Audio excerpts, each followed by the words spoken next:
Agora o capítulo 14, vamos falar do rei Amon. Identificação: começou a reinar em 642 a.C.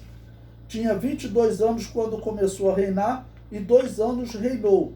Seus servos o mataram, tá bom? Então, vamos dizer, os descendentes de Davi agora, tá bom, já estão vivendo rebeliões no reino, assim como nós vimos que Acabe e Jezabel tiveram uma rebelião lá, até por um homem que foi ungido por um profeta, tá ok? Agora a rebelião está na casa de Davi também.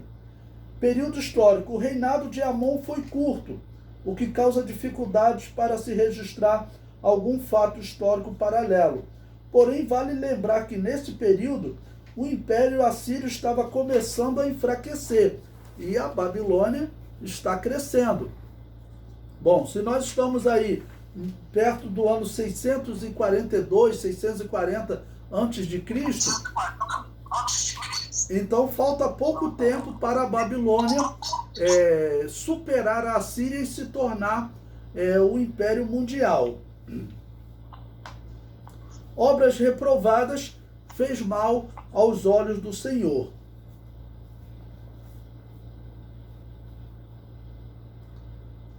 Agora vamos falar do rei Josias, capítulo 15.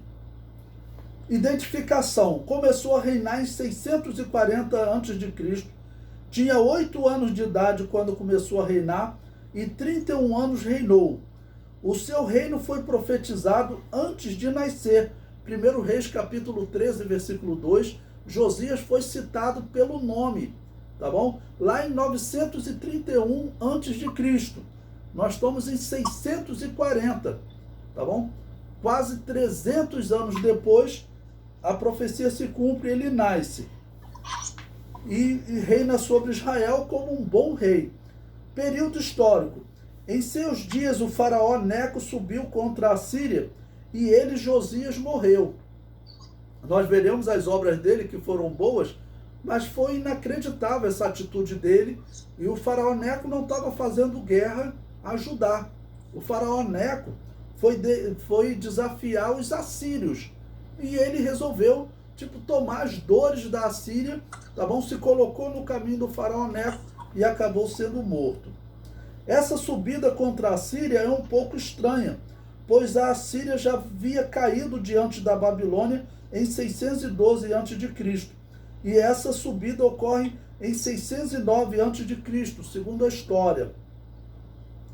Talvez o faraó tivesse a intenção de obter restos do império, mas foi derrotado pela Babilônia, que era a herdeira do Império Assírio.